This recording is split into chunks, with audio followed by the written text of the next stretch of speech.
उत्तराखंड में सीधी भर्ती रोस्टर पर खींचतान, आर पार की लड़ाई के मूड में जनरल ओबीसी एम्प्लॉइज फेडरेशन। वहीं जनरल ओबीसी वर्ग के जो कर्मचारी हैं वो कर सकते हैं आंदोलन का ऐलान। कर्मचारियों को रोस्टर में एससी का पहला पद किसी कीमत पर मंजूर नहीं है। जनरल ओबीसी वर्ग के कर्मचारी आज वीसी के जरिए बैठक करेंगे। वीडियो कॉन्फ्रेंसिंग के जरिए ये बैठक होगी। तो आपको बताएं, वीडियो कॉन्फ्रेंसिंग में आंदोलन की रणनीति पर चर्चा हो सकती है। बड़ी खबर इस वक्त उत्तराखंड से जुड़ी सामने आ रही है। वीडियो कॉन्फ्रेंसिंग के जरिए आंदोलन की रणनीति जो है वो बन सकती है, उस पर चर्चा हो सकती है। तो उत्तराखंड में सीधी भर्ती रोस्टर पर खींचतान जो है वो जारी है। आर पार की लड़ाई के मूड में जनरल ओबीसी एम्प्लॉइज फेडरेशन नजर आ रहा है। जनरल ओबीसी वर्ग के कर्मचारी आंदोलन का जो है वो ऐलान कर सकते हैं। कर्मचारियों को रोस्टर में एससी का पहला पद किसी कीमत पर मंजूर नहीं है। इसको लेकर आज वीडियो कॉन्फ्रेंसिंग के जरिए बैठक भी होगी जनरल ओबीसी की। तो वहीं वीडियो कॉन्फ्रेंसिंग में आंदोलन की रणनीति पर चर्चा होगी। उत्तराखंड में सीधी भर्ती रोस्टर पर जो खींचतान है लगातार अभी तक जारी है। तो वहीं आर पार की लड़ाई के मूड में नजर आ रहे हैं general OBC employees federation.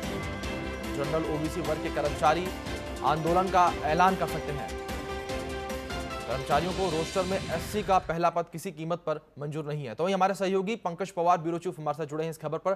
Pankaj, जिस प्रकार से एससी का पहला पद लोगों को मंजूर नहीं है, पूरा मामला क्या है? और जिस वक्त प्रदेश को जो कर्मचारी है उनकी ज्यादा जरूरत है, उसमें अगर ये लोग आंदोलन पर जाते हैं तो किस प्रकार से असर पड़ेगा प्रदेश पर?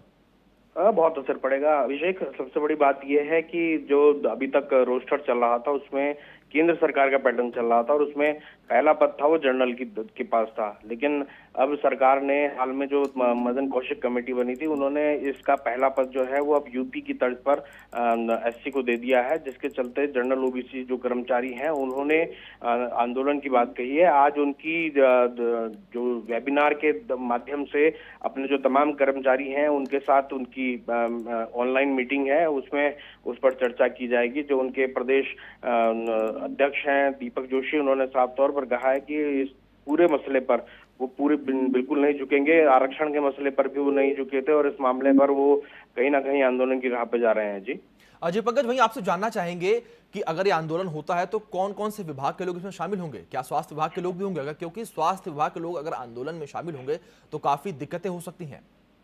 देखिए, मुझे अभी ये कहना बहुत ज्यादा जल्दबाजी होगी कि कितना बड़ा आंदोलन होगा, लेकिन फिर भी अगर कहीं ना कहीं अगर आंदोलन पर उतरते हैं तो स्वास्थ्य विभाग भी थोड़ा जरूर परेशान होगा इसमें।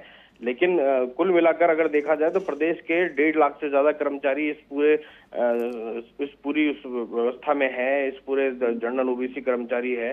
तो ऐसे में कितने उसमें बाहर आएंगे, कितने काम करेंगे, वो तो आज की जो बैठक है इनकी जो वेबिनार के माध्यम से उसमें पता चल जाएगा। लेकिन कहीं ना कहीं कर्मचारियों में जो रोष है, उनका कहना है कि सरकार ने वादाखिलाफी की है। पहले सरकार की तरफ से कहा गया था कि पहला पद जनरल को ही मिलेगा, जो केंद्र की तरफ से है, तो केंद्र के व्यवस्थाओं में है उसमें पहला पद जनरल को ही है। लेकिन अब जब व्यवस्था सामने आई है, क्योंकि आप ये समझिए कि जब जनरल ओबीसी का आंदोलन इससे पहले चला था तो उनमें उनको जो प्रमोशन में आरक्षण है वो खत्म किया था, लेकिन दूसरी तरफ जो एससी से जुड़े हुए कर्मचारी है उनको राहत देने के लिए ये वाला फैसला कर लिया गया है।